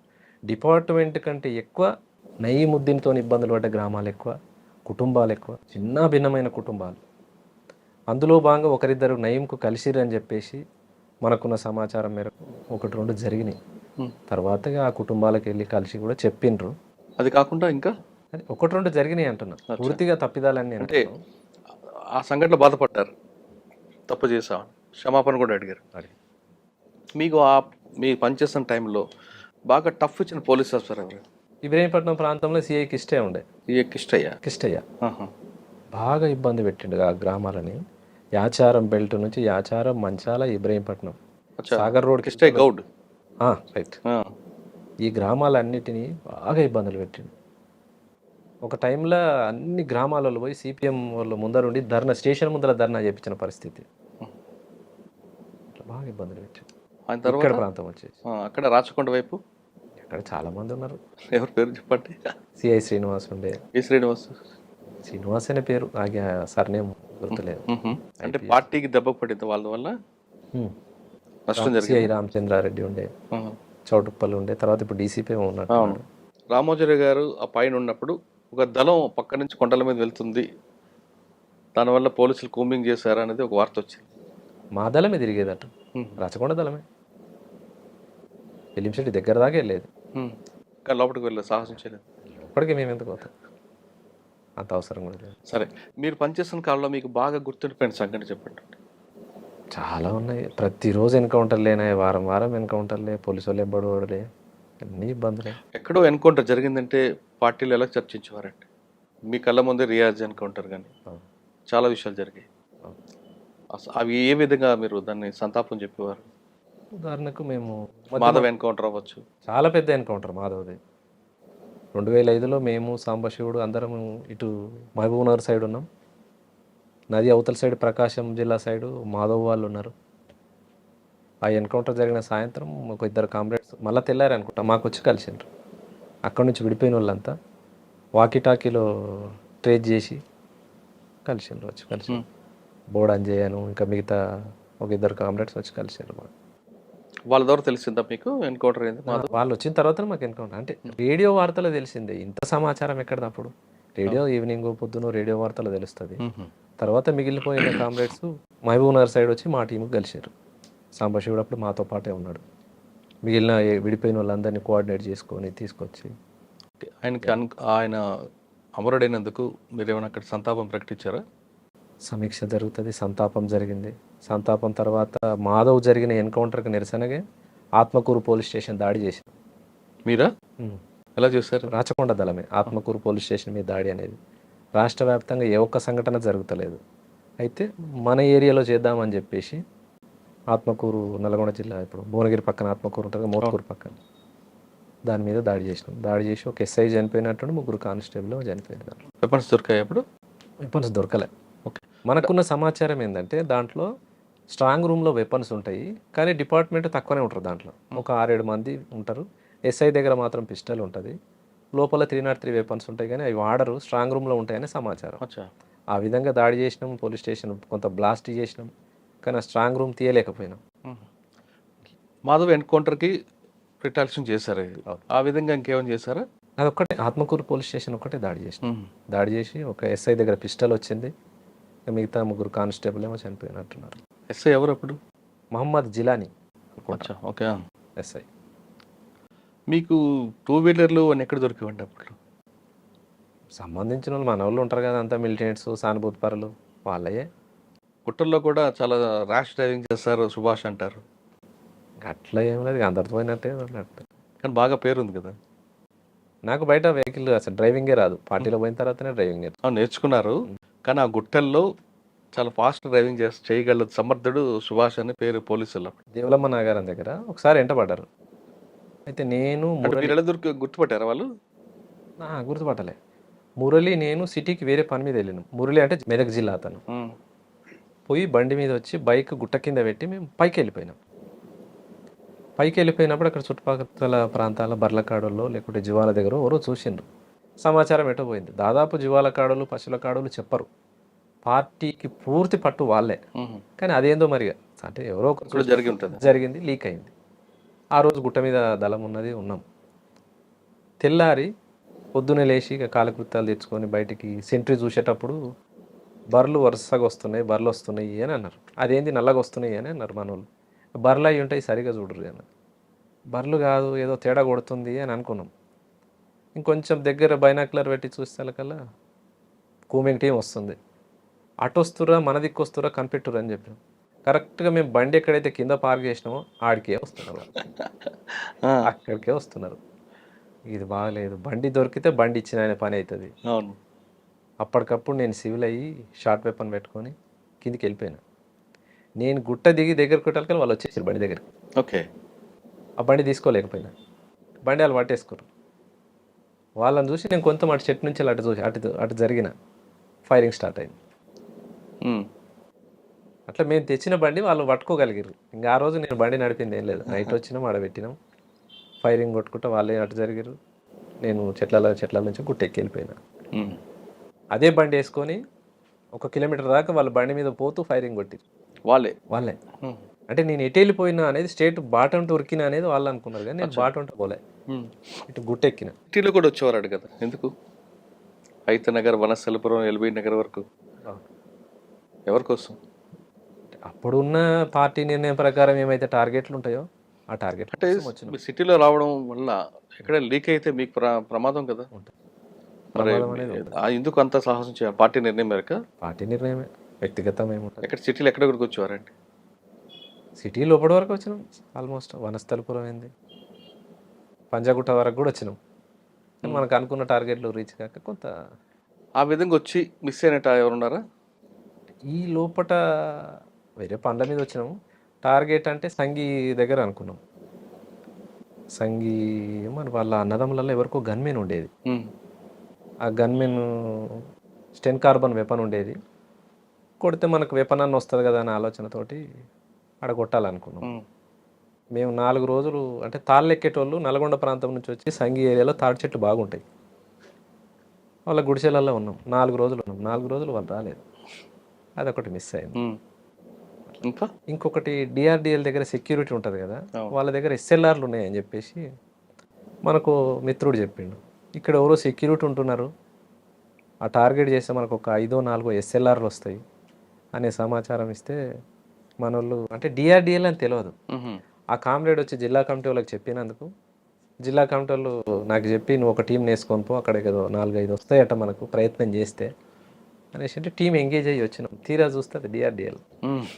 అక్కడ కొట్టి మనం ఎక్కడ ఎస్కేప్ అవుతాం, ఇది కష్టం, అసలు మన పని అవుతుందని చెప్పేసి దాన్ని రిట్రీట్ చేసుకున్నాం. అందులో భాగంగా అంతకన్నా ముందు 2005 కంటే ముందు హైతనగర్ రిక్కీ చేసినాం. Hayathnagar police station, Keesara police station, Maheshwaram police station, Kandukur police station, outskirt జిల్లాలల్లో అంటే సిటీ అవుట్స్కట్స్ ప్రాంతాల్లో ఉన్న ఈ పోలీస్ స్టేషన్లో రిక్కీ చేసుకున్నాం. ఈ 5 పోలీస్ స్టేషన్లలో ఏదో ఒకటి దాడి జరగాల్సి ఉండే, కానీ లోపల నల్లమలలో ఎన్కౌంటర్ అయ్యి అప్పుడున్న స్టేట్ కమిటీ మెంబర్ చనిపోవడం, రకరకాలుగా కొత్త డిస్టర్బెన్స్ జరిగి ఆగిపోయినాయి. లేకపోతే ఈ 5 పోలీస్ స్టేషన్లలో జరిగేది. మీరు పంజాగుట్టకు వచ్చి షాన్బాగ్ దగ్గర ఒక centre committee member Takkadipalli Vasudeva Rao alias Ashanna కలిశారని వార్తుంది, వాస్తవం? అంటే ఆశన్ననే అనేది నాకు తెలియదు. ఇప్పుడు పార్టీ పలానా మనిషిని మీరు కలిసి రావాలి, మాట్లాడేది ఉంది, పోయి రండి అని అంటారు, పోయి వస్తాం, వచ్చారా, పోయి కలిసి ఉంటాం. కానీ తన ఆశన్న అనేది ముందు చెప్పరు. వచ్చిన తర్వాత కలిసారా లేదా? కలిసిన, కానీ తాను ఆశన్న నాకు కూడా తెలియదు. ఇప్పుడు సుదర్శన్ ఒకసారి కలిసిండు, అంతకుముందు ఇంకో స్టేట్ కమిటీ అతను ఒకసారి కలిసిండు, అట్లా చాలా మంది కలిసిండ్రు, కానీ తానే ఆశన్న నాకు తెలియదు. ఆయనతో కలిసి ఏం మాట్లాడారని? ఏమన్నా అప్పుడు ఏం మాట్లాడినా షాన్బాగ్ హోటల్ ఉండొచ్చు. సిటీలో పంజాగుట్ట దాటి కూడా వచ్చారా మీరు? వచ్చినాం. ఎంతవరకు వచ్చారు? సిటీ అంతా తిరిగేది, సివిల్ కదా, ఎవరు గుర్తుపడతారు, సివిల్ వచ్చి. కుకట్పల్లి ఆల్విన్ కాలనీలో అక్కడ కొంత షెల్టర్ తీసుకున్నారా, వాస్తవం? నేను రాలేదు. మీరు రాలేదా? నేను రాలేదు. కుకట్పల్లి ఆల్విన్ కాలనీ నేనైతే ఇటైతే రాలే, కుకట్పల్లి సైడ్. పంజాగుట్ట లాస్ట్. పంజాగుట్ట వచ్చింది. అదే కుకట్పల్లి పంజాగుట్ట షాన్బాగ్ హోటల్ దగ్గరికి వచ్చారనేది అప్పుడు వార్త వచ్చింది, ఆశన్న కలుస్తున్నారు వీళ్ళని. సిటీ ప్రాంతం కూడా నాకు అంతకు తెలిసిందేం కాదు, ఎవరైనా తోడు తీసుకొని వచ్చేది తక్కువ.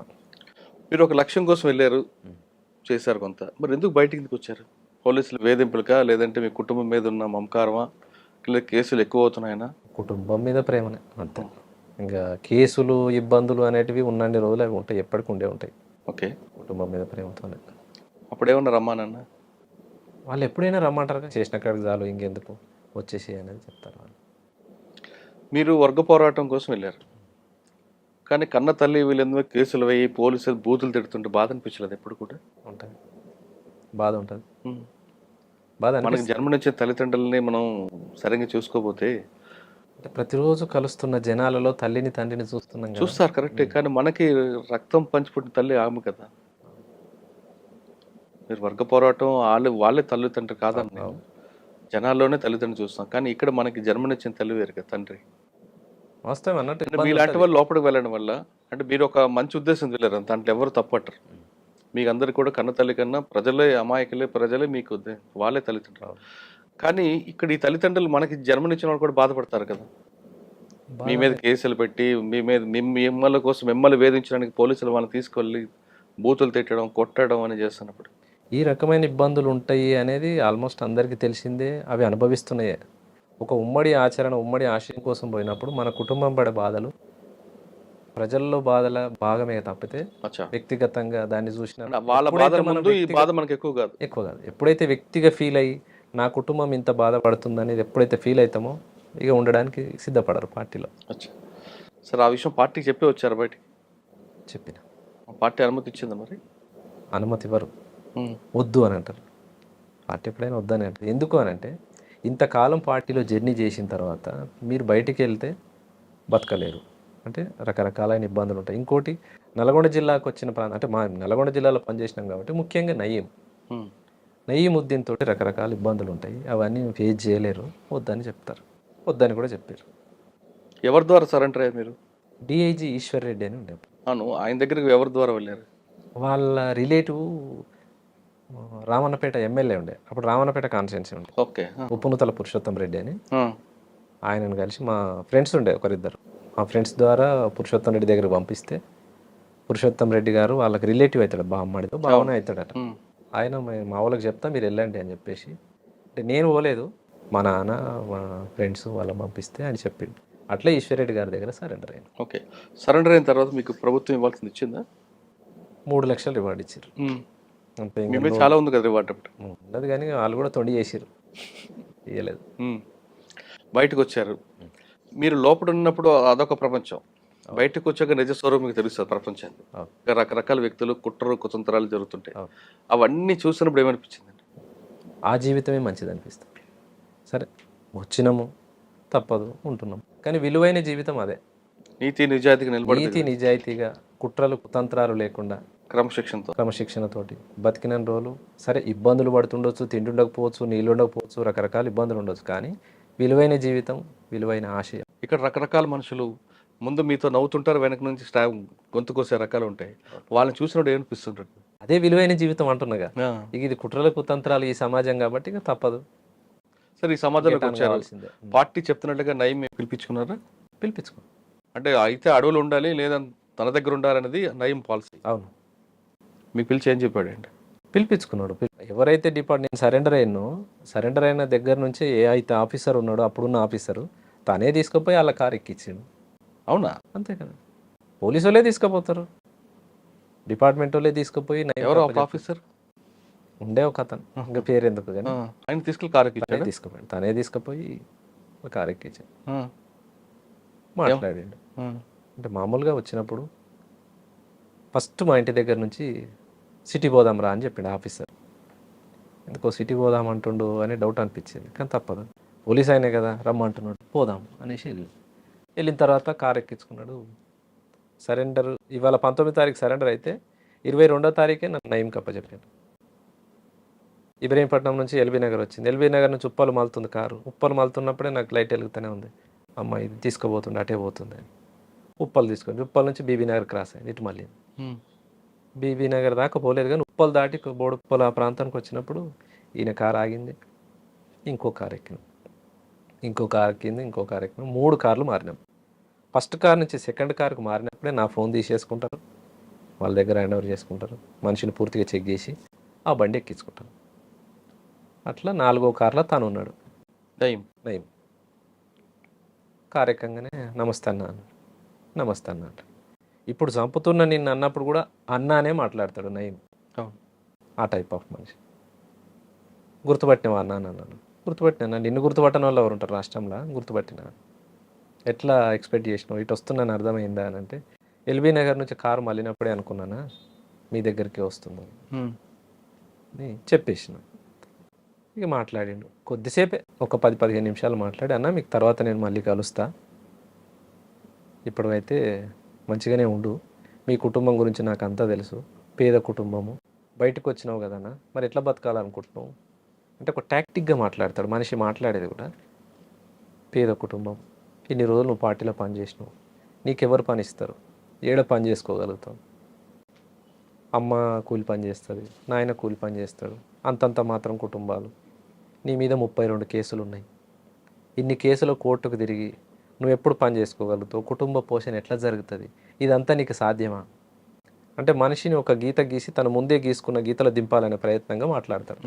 మాట్లాడాడు సరే, ఇక ఆయన మాట్లాడేదానికి చెప్పే సమాధానం చెప్పినా సరే అన్న పోతాను, సరే ఎల్లు అని ఒక 10,000 ఇస్తున్నాడు. నాకు వద్దన్నా, ఎందుకన్నా నా మీద కోపం తగ్గలేదా అంట. నీ మీద నాకేం కోపం అన్నా, నా పైసలు తీసుకుంటలేవంటే నా మీద కోపం ఉన్నట్టే, నాకెందుకన్నా పైసలు అన్న. నీ పరిస్థితి నాకు తెలుసా అన్న, నువ్వు పేదరికంలో ఉన్నావు, బయటకు వచ్చినావు, నీ ఖర్చులు ఉంటాయి, తీసుకో 10,000 అని. నాకు వద్దన్నాడు. అయితే నన్ను చంపాలనే వచ్చినావు నువ్వు బయటకు అంటాడు. నేను బతకాలని బయటకు వచ్చినోని నిన్ను చంపాలని నేనెందుకు అనుకుంటా, నాకేమంత పని, చేసిన రోజులు చేసిన ఇక చాలు అనుకుని నేను బయటకు వచ్చిన, నిన్నెందుకు చంపుతా, మరి నా డబ్బులు ఎందుకు తీసుకుంటలేవు, నా డబ్బులు తీసుకుంటలేవంటే నా మీద పగ ఉంది నీకు. ఇలా కాకుండా ఇంకా 4 రోజులకైనా నువ్వు యాక్షన్ టీమే కాబట్టి ఒక 4 వేసుకొని నన్ను చంపుతావు నువ్వు, ఇట్లా మాట్లాడతాడు. అమ్మ ఎందుకు వచ్చిన వాళ్ళు, సరే ఇయ్యన్న అని చెప్పేసి తీసుకో. అట్లా ఒక 5-6 సార్లు పిలిపించుకొని కలిసిండు. ఆ టైంలో పార్టీలో జరుగుతున్న విషయాల గురించి అడిగాడు. అడుగుతాడు ఏం జరుగుతుంది, తన గురించి ఎవరెవరు ప్లాన్ వేస్తున్నారనే విషయాలు. స్టేట్ కమిటీ ప్లానింగ్ జరుగుతుందా, సాంబశివుడి గురించి కూడా అడిగాడా. అందరి గురించి అడుగుతాడు. ఇక తన టార్గెట్లో ఎవరెవరైతే నాయకత్వం ఉన్నారో ఆయనకు లిస్ట్ ఆఫ్ ఉంటుంది, లిస్ట్ ఏదైతే రాసుకుంటాడో ఎవరెవరి గురించి అడిగాడు ఆయన. స్టేట్ కమిటీ మెంబర్లు ముఖ్యంగా ఎవరెవరు ఉన్నారు, సిటీ కమిటీలో ఎవరెవరు ఉన్నారు వాళ్ళ పేర్లు అడుగుతాడు. ఆయనకు సంబంధించిన పోలీస్ ఆఫీసర్లు ఉన్నారు కదా, ఇంట్లో ఎవరైనా మీ టార్గెట్ ఉన్నారా, రేపు అతి తొందరలో జరగబోయే యాక్షన్ ఏది, ఇవన్నీ అడుగుతాడు. చెప్పారా మీరు భయపడి. కొన్ని చెప్పాల్సినవి చెప్తాం, తప్పదు మరి, పులి నోట్లోకి వచ్చినాం, అవును తప్పదు చెప్పి. పులి మీద కూర్చున్నారు, అదే పులి దగ్గరకు వచ్చినాం, కాదంటే అది కరుస్తుంది మింగుతుంది, బతకాలని బయటకు వచ్చిన వాళ్ళు. ఎవరి గురించి చెప్పారు అప్పుడు ఆఫీసర్ టార్గెట్. ఇప్పుడు కొంతమంది ఉండే ఇంకా వాళ్ళ పేర్లు చెప్పేసినాం. ఇంకా వాళ్ళ ఏమన్నాడు ఆ విధంగా ఎన్నిసార్లు కలిసారు. 5-6 సార్లు కలిసినాం. అక్కడే ఏం కాదు, ఒకసారి ఏమో 5 సార్లు కూడా పోలీస్ ఆఫీసర్లు తీసుకెళ్లారా, ఆయన డైరెక్ట్గా వచ్చేవాడా. ఫస్ట్ సారి కలిసినాం పోలీస్ ఆఫీసర్, తర్వాత తన మనిషిని పంపేది. రెండోసారి కలిసినప్పుడు తను ఒక ఫోన్ ఇచ్చేది. ఎప్పుడు మాట్లాడినా ఈ ఫోన్తో మాట్లాడన్నా, నేను అశోక్ రెడ్డి అని చెప్తా, లేకుంటే దినేష్ రెడ్డి అని చెప్తా, ఐపీఎస్ అని చెప్తా, పోలీస్ ఆఫీసర్ అని అట్లా పరిచయం చేసుకుని. ఒకసారి మార్కాపురం దగ్గర కలిసిండు, ఒకసారి ఏమో అద్దంకి దగ్గర కలిసిండు, ఒకసారి మిర్యాలగూడ దగ్గర. మీరు ఎందుకు లేరటు. తానే పిలిపించుకుంటాడుగా. అచ్చా మార్కాపురం మనిషిని పంపిస్తాడు, ఫోన్ ఉంది కదా అన్న నువ్వు పలానా దగ్గరికి రావాలి, రానంటే ఇంకో బాధ. సరే అన్న ఏడికి రావాలి మరి అంటే, పలానా ఓవైసీ హాస్పిటల్ దగ్గరికి రా, మనోడు ఒక మెంబర్ ఉంటాడు, నిన్ను అప్రోచ్ చేసుకుంటాడు అని చెప్తాను. హాస్పిటల్ దగ్గర రాగానే వాళ్ళు కలుస్తారు, మనల్ని చెక్ చేసి మన ఫోన్ తీసుకొని హ్యాండ్ ఓవర్ వేసుకుంటారు, వెళ్ళిపోతారు. ఎటు తీసుకుపోతురో చెప్పరు, ఎప్పుడు మనల్ని వదిలేస్తారో చెప్పరు, అట్లుంటుంది. అలా మార్కాపురం అద్దంకి ఒకసారి మార్కాపురంలో కలిసారు, ఒకసారి అద్దంకి 5-6 సార్లు కలిసి. ఏమంటాడు అప్పుడు, నా టీంలో పనిచేయి, లేదా పలానా టార్గెట్ పార్టీ చేస్తుంది, నీకేమైనా దాని మీద సమాచారం ఉందా, పలానా యాక్షన్ కోసం ఈ పోలీస్ ఆఫీసర్ని కొట్టడానికి వాళ్ళు వస్తున్నారు, నాకు ఇన్ఫర్మేషన్ ఉంది, నువ్వు వాళ్ళని గుర్తుపడతావా, నాకు తెలియదు అన్న. ఆయన నీతో పాటు ఉన్న వాళ్ళే నీకేం తెలియదు అంట, నాకు తెలియదు అన్న, నేను చూడలేదు వాళ్ళని, నేను ఒక నల్గొండలనే పని చేసిన కానీ మిగతా అన్ని జిల్లాలు నాకెట్లా పరిచయం ఉంటుంది, మార్కాపురం అంటే నల్లమల అవతల బార్డర్కి వస్తుంది, నాకు పరిచయం లేదు, నేను ఎట్లా నాతో పాటు టీంలో పని చేయరాదని కూడా అడిగింది, నేను చెయ్యను అన్నాను, నేను బతకాలని బయటకు వచ్చినాను, మళ్ళీ నేను పార్టీకి టార్గెట్ అవుతా, నీతో పాటు పని చేస్తుండొచ్చు, పార్టీ నన్ను చంపేస్తాను. ఒప్పుకున్నాడా, ఎందుకంటే ఆయన ఎప్పుడు సరెండర్ నక్సల్స్కి ఒకటే చెప్పేవాడు, అయితే అడవిలో ఉండాలి లేదా తన దగ్గర ఉండాలని. అట్లేం ఉండదు, అట్లా కొద్ది మందినే ఉండొచ్చు, అట్లా కూడా చేసి ఉండొచ్చు, కానీ నాకు తెలిసిన ఒక 6-7 మంది కామ్రేడ్స్ని కూడా నేను చూసినా కానీ అంత ఒత్తిడి ఏం చేయలేదు. సామరస్యంగా పని చేస్తా అనుకుంటోళ్ళని పని చేయించుకుంటూ, చేయనటోళ్ళని వదిలేసి. అలా 6 సార్లు కలిసాడు. తర్వాత ఇంకా వదిలిపెట్టాడా, తర్వాత వదిలేసింది. ఎందుకు రైడ్తో పని లేని టైం వేస్ట్ అన్నట్టు వదిలేసుకున్నాను. తను ఇచ్చిన ఫోన్ కూడా నేను ఎక్కువ కాలం ఏముంచుకోలేదు, 1 నెల ఉంది నా దగ్గర అంతే. ఆ నెల తర్వాత ఇక ఎందుకు మన కాళ్ళు బతకాలని బయటకు వచ్చి కానీ అప్పటి నుంచి నయం యాక్షన్లు చాలా జరుగుతుండేవి, జరుగుతున్నాయి. చాలా మందిని చంపాడు. ఎప్పుడైనా మీకు టార్గెట్ చేస్తాడని ఊహించారా మీరు? అనుకున్నాం, ఒకసారి అన్నాడు కూడా. ఒక దగ్గరికి మా దగ్గర జనార్షణ వెంచర్ ఉంటుంది, అవును. జనార్ష వెంచర్ రమణమూర్తిది అది. ఉమ్. ఆ వెంచర్ కాడికి వేరే పని మీద మా మిత్రుడు నేను ఇద్దరం కలిసి పోయినాం. సరే ఆయనకేం లావాదేవీ ఉందో నాకు తెలియదు. మామ గిడి దాకా పోదాంరా అంటే పోయినాం. ఇక తనే మాట్లాడుకుని నేను బయట కూర్చున్నా, వచ్చేసిన. తెల్లారి ఫోన్ వచ్చింది, డబ్బులు వసూలు చేస్తున్నావు అంటాడు. ఎక్కడన్నా అని. ఫలానా జనార్ష కంపెనీ దగ్గరకు పోయినావుగా అన్నాడు. పోయినా అన్నాడు. మరి ఏం మాట్లాడినవాడు అంటాడు. నాకు తెలియదు, నేనేం మాట్లాడలే. మా మామ రమ్మంటే పోయినా, మా మామ మాట్లాడుకున్నాడు. ఏం మాట్లాడుకుండో ఆయనకేం లావాదేవీ ఉందో నాకేం తెలుసు. లేదు నువ్వు డబ్బులకే పోయినావు, నువ్వు డబ్బులే వసూలు చేస్తున్నావు. నిరూపించన్నా, నేను నిజంగానే డబ్బులు అడిగినట్టు నువ్వు నిరూపించు, నువ్వు ఏ శిక్ష చేసినా నేను సిద్ధమే, నువ్వు వేడికి రమ్మన్నా వస్తా అని చెప్పాను. నువ్వు అట్లా ఇట్లా ఎక్స్ట్రా అని మాట్లాడండి. సరే అన్న మీ ఇష్టం, నేనైతే బయటకు వచ్చిన, మీకు దొరకని ప్లేస్లో అయితే లేను, నా ఇల్లు తెలుసు, నేను ఏడుండేది తెలుసు, అంతా మీకు తెలుసు, మీ ఇష్టం అన్న. ఇంకా అప్పటి నుంచి బంద్గా, ఇంకా ఫోన్లు లేవు, మనిషి లేవు. కానీ కొంతమంది మీ పేరు చెప్పి వసూలు చేశారని వార్త ఉంది అప్పట్లో. అవును, వాస్తవం. వాస్తవం వసూలు చేసిండ్రు. అంటే మీకు తెలిసి జరిగింది, తెలియకుండా జరిగింది? మాకు తెలుస్తాయి. పార్టీ ఎవరిని కూడా సిద్ధపడదు అట్లా, అంటే మీరు చెయ్యరని ప్రోత్సహించదు. ఒకవేళ అట్లా మాకు తెలిసి తను చేసిండు అని అంటే మేము శిక్షించిన సంఘటనలు చాలా ఉన్నాయి. అంటే పార్టీలు ఉన్నప్పుడు కాదు కదా, బయటకు వచ్చిన తర్వాత గువ్వల మహేష్ పేరు మీద దందాలు జరిగేవి అనేది వార్త. నాకు తెలియదు. రియల్ ఎస్టేట్ మీరు చెప్పారు, జనహర్ష, రమణమూర్తి కానీ ఆపోజిట్ పార్టీ వాళ్ళ దగ్గర కానీ మిమ్మల్ని చూపించి వసూలు చేశారని. ఇక వాళ్ళు చేసుకున్న సంఘటనకు నేను ఎట్లా బాధ్యుని అవుతా? అట్లా జరిగి ఉండొచ్చు, నాకైతే తెలియదు. తెలియక జరిగితే జరగదు. సార్ బయటకు వచ్చారు, ప్రశాంత జీవితం గడుపుతున్నారు, అంటే మీ జీవన విధానంలో కొనసాగుతుంది? ప్రస్తుతానికైతే వ్యాపారం చేసుకుంటూ ఉన్నాం. ఏం వ్యాపారం? ప్లాట్లు బిజినెస్. ఒక నలుగురం కలిసిన ఫ్రెండ్స్ ఒక ప్లాట్ వచ్చింది అనుకో, తలా లక్ష వేసి ప్లాట్ కొనుక్కొని దానికి కొద్దిగా ఆ ప్లాట్ లో ఒకవేళ వివాదం వస్తే మాజీ నక్సలైట్ అని చూపిస్తారు మిమ్మల్ని? ఎక్కడ కూడా చూపించలేదు ఇప్పటి వరకు, ఒక్క కేసు కూడా లేదు నా మీద. గుడ్. అప్పుడు నక్సలైట్లలో ఉన్నప్పుడు 32 కేసులు తప్ప ఇప్పటి వరకు ఒక్క కంప్లైంట్ నా మీద, ఒక్క కేసు కూడా లేదు ఎన్ని సంవత్సరాల కాలం. రైట్.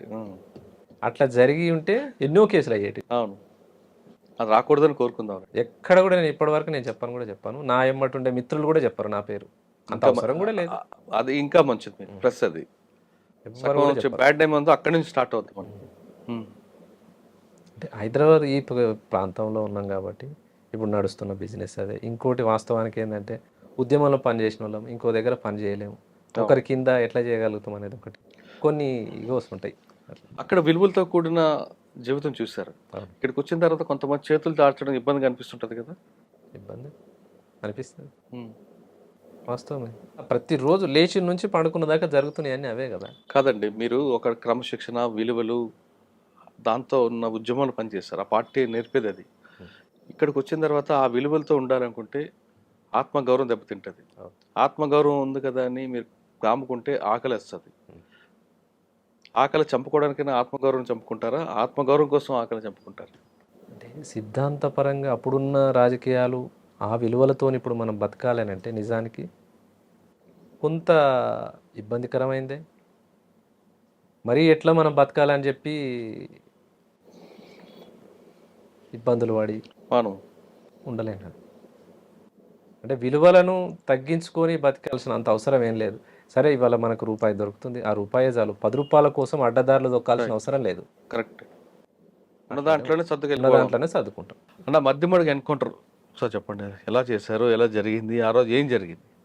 మధ్యమడుగు ఎన్కౌంటర్ అంటే మేము స్టేట్ కమిటీ ఏదో మీటింగ్, జిల్లా కమిటీ మీటింగ్ జరిగింది నల్లమల ప్రాంతంలోనే జరిగింది. అంటే మధ్యమడుగు అవతల ప్రాంతం. అక్కడి నుంచి నల్గొండ టీం విడిపోయి నల్గొండ టీము నల్గొండ జిల్లా కంటే కృష్ణపట్టి ఏరియాకి వచ్చేటప్పుడు ఇప్పలపల్లి టు మధ్యమడుగు మధ్యలో రోడ్, ఒకటే రోడ్, అది రావడం పోవడం. వస్తున్నాం, దాటేటప్పుడు నైటు దాటలేమని చెప్పేసి మాతో పాటు 2 కామ్రేడ్స్ జ్వరం వచ్చి పడుకున్నారు. వాళ్ళు జ్వరం ఉన్నది బాగా, మలేరియా, అందరికి ఇబ్బంది, నల్లమల మలేరియా వస్తుంది కామన్గా. నడవలేని పరిస్థితిలో ఈ నైట్ ఇక్కడ ఉందాంలే, ఈ నైట్ ఇక్కడ ఉండి పొద్దున రోడ్డు దాటుదాం అనుకున్నాం. తెల్లారింది 5:30, 6 ప్రాంతంలో రోడ్డు దాటుతుంది. దాటేటప్పుడు ట్రాక్టర్ తిరుగుతుంది రోడ్ ఎమ్మటి, ఒకటే సౌండ్ వస్తుంది.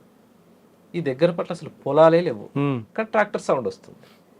ఏదో సౌండ్ వస్తుంది, ట్రాక్టర్ తిరుగుతూ ఉంది, పొలం దున్నుతుందని ఒక కామ్రేడ్. ఏదైనా ఉండొచ్చులే మరి దున్నకాలు, రైతులు, కట్టెలు, ఎరువు సప్లై ఉంటాయి కదా, అదేమనుకున్నాం. కానీ మా దగ్గరనే అటు ఇటు తిరుగుతూ ఉంది అది. ఇదేదో తేడా కొడుతుంది, కొంత గమనించండి అని చెప్పేసి పైలట్ టీంను పంపించినాం. ఎంతమంది ఉన్నారు ఇప్పుడు టీంలో? 15 మంది ఉన్నాం. స్టేట్ కమిటీ ఉందా? మేమే రాచకొండ, కృష్ణపట్నం, నల్గొండ జిల్లాకు సంబంధించిన టీం ఓకే. వస్తున్నాం. పైలట్ టీంను ముందు పంపినాం. ముందు పంపితే చూసిండ్రు వాళ్ళు. చూసి ఏం లేదన్నా, ట్రాక్టర్ ఏదో పని మీద పోతున్నట్టుంది అని అన్నారు. సరే ఎందుకైనా మంచిది గమనించుకుంటా దాటండి అని చెప్పేసి రోడ్ దగ్గరకు వచ్చాం. రోడ్ దగ్గరకు వచ్చి అందరం ప్యారలల్గా ఉన్నాం రోడ్కి. స్ట్రైట్ ఇట్లా కాకుండా ప్యారలల్గా కూర్చున్నాం. ఎవరు పొజిషన్లో వాళ్ళు కూర్చోండి, ఎందుకైనా మంచిది, వెపన్ లోడ్ పెట్టుకొని కూర్చోండి అని చెప్పి అని పైలట్ టీంని రోడ్ దాటించినాం. పైలట్ టీం రోడ్ దాటింది. దగ్గర నుంచి అటు నుంచి 2 మనుషులు నడిచి వస్తారు. ఆ టీం దాటిన వెంటనే వాళ్ళు లైన్ క్లియర్ అన్నప్పుడు మేము దాటాలి. వాళ్ళు చెప్పే కంటే ముందే 2 మనుషులు ఇట్లా నడిచి వస్తారు. నాతో పాటు ఉన్నాయన, అన్న ఎవరు వస్తుర్రే అన్న, గమనించు వాళ్ళకి షూస్ ఉన్నాయా, చెప్పులు ఉన్నాయా చూడు అన్న. చెప్పులే ఉన్నట్టున్నాయన, ఏదో సైండిల్ చెప్పుల్లాగా కనిపిస్తుంది అని అన్న.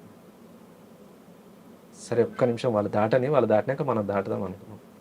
తీరా వాళ్ళ దగ్గరికి వచ్చేటప్పుడు చూస్తే ఏంటంటే ఏకే వేసుకున్నాడు, ఇట్లా వెనకకి పెట్టిండు. బెల్ట్ అనేది కనిపిస్తుంది, వెపన్ బెల్ట్. అన్న వీళ్ళు పోలీసు వాళ్ళేనే అన్నాడు.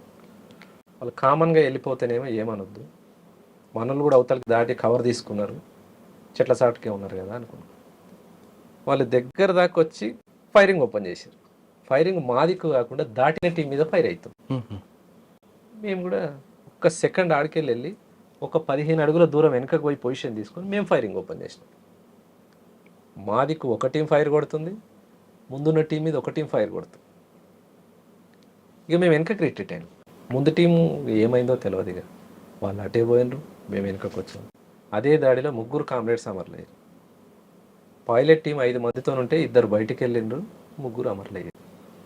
దాంట్లో భూషణ్ అనే ఒక కామ్రేడ్ ఉండే, తను అక్కడ నుంచి రిట్రీట్ అయ్యి బ్యాగ్ ఒక దగ్గర పడేసి యూనిఫామ్ ఒక దగ్గర తీసేసి హైదరాబాద్లో తేలిండు తను.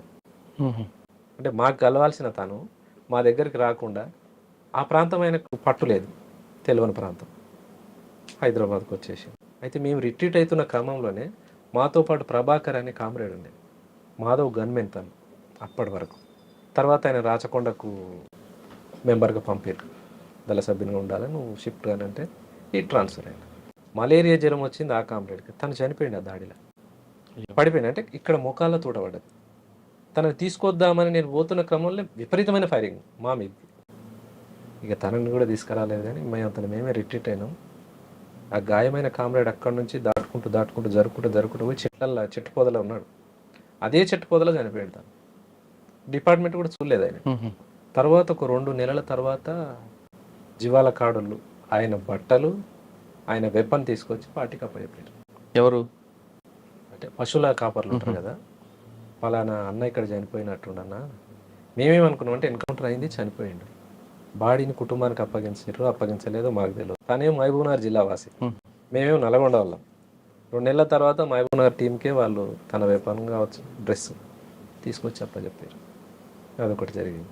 ఈ భూషణ్ హైదరాబాద్లో తేలిండు కదా, తనేం జరిగిందంటే ఆ దాడి నుంచి తప్పించుకొని వస్తున్న క్రమంలో యూనిఫామ్తో పోలేడు, యూనిఫామ్ ఇప్పేసిండు, బట్టలు లేవు, కిట్ బ్యాగ్ ఒక దగ్గర దాపెట్టిండు, వెపన్ ఒక దగ్గర దాపెట్టిండు, ఎటు పోవాలనో తనకు తెలుస్తలేదు. ఇంకా వస్తున్న క్రమంలో వర్షేన్లు అంటారు, పత్తి చేలు ఉంటాయి బాగా, పత్తి చేలలో బెదురు పెడతారు కదా, ఓ బొమ్మ వేసి బొమ్మకు బట్టలు తొడు, ఆ బట్టలు వేసుకొని ఊర్లోకి వచ్చిండు ఆ మనిషి. ఊర్లోకి వచ్చిండి, ఆడికి వెళ్ళిన తర్వాత 1 నెల తర్వాత మళ్ళీ వచ్చి మాకు కలిసి, తను బస్సు ఎక్కి హైదరాబాద్కి రావడానికి ఒక 4 రోజులు టైం పట్టింది తనకు. ఆ 4 రోజులు తనని దొంగ వెంటబడడం, ఇంకా రకరకాల ఇబ్బందులు పడి మొత్తం మీద వచ్చి. ఏం పేరు? భూషణ్. ఉన్నారు ఎప్పుడైనా? లేడు, చనిపోయింది. తర్వాత ఊళ్ళోకి వచ్చాక చనిపోయింది. దాసిరెడ్డి కూడా తను సాంబశివుడు వాళ్ళ ఊరే. ఓకే. సార్ ఫైనల్గా చెప్పండి, చాలామంది ఇప్పుడు మీరు చూస్తున్నారు, మీరు ఒక సిద్ధాంతం కోసం లోపలికి వెళ్ళారు, పని చేశారు, బయటకు వచ్చారు, ఇంట్లో అమ్మా నాన్న మీద మమకారంతో. ఇప్పుడున్న యువత ఒక సిద్ధాంతం లేకుండా, ఒక విలువలతో కూడిన జీవితం లేకుండా అడ్డదారిలో వెళ్తూ విలాసాలకి బానిసవుతున్నారు. అటువంటి వాళ్ళని చూసినప్పుడు ఏమనిపిస్తుంటుంది, వాళ్ళకి ఇచ్చే మెసేజ్ ఏంటి?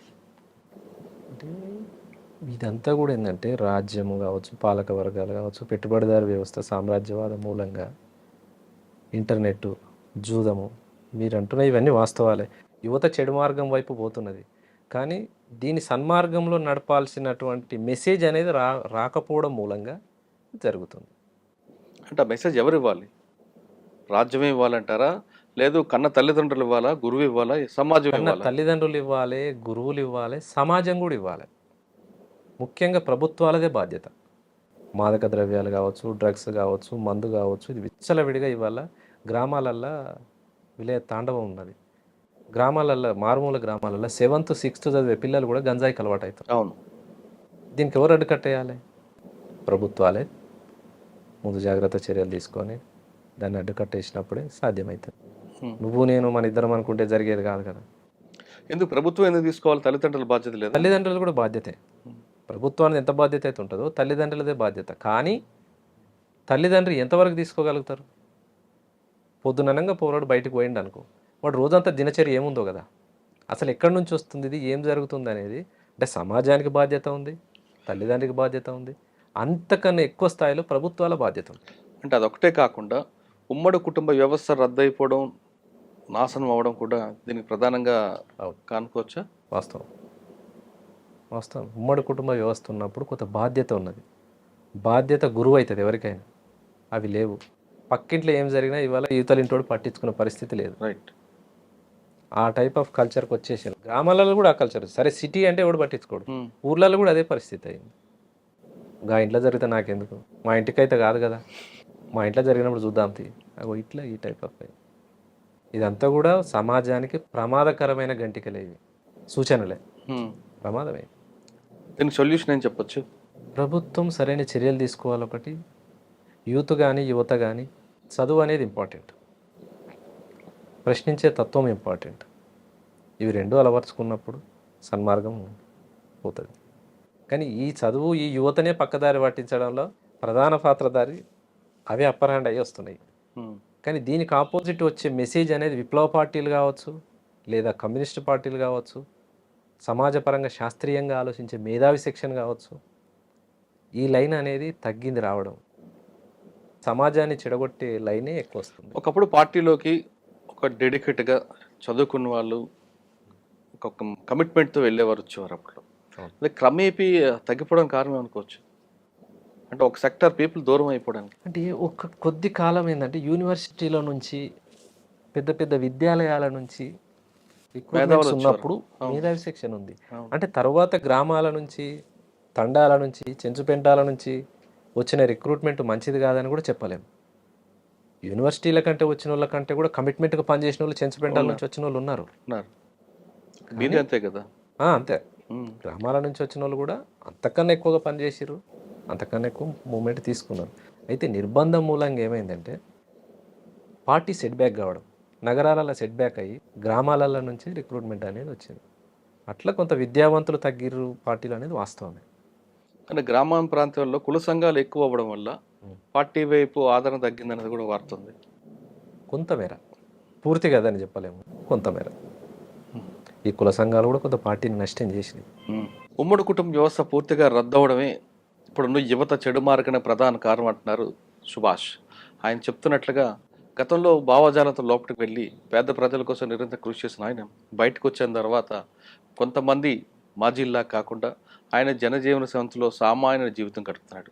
ఇప్పటికైనా సరే చాలామంది యువకులు విలాసవంత జీవితాలకి అలవాటు పడకుండా ఒక కమిట్మెంట్తో చేస్తే ఒక సమాజం మంచి సమాజం వైపు వెళ్తుంది, లేదా ఇది ప్రమాదానికి ప్రధాన కారణం కావచ్చు అంటూ సుభాష్ చెప్తున్నారు. ఇది ఈ వారం సుభాష్తో ఎక్స్క్లూజివ్ ఇంటర్వ్యూ. వచ్చే వారం మరొక బలి కలుద్దాం. అంతవరకు నమస్తే. థ్యాంక్ యూ అన్న. Thank you very much.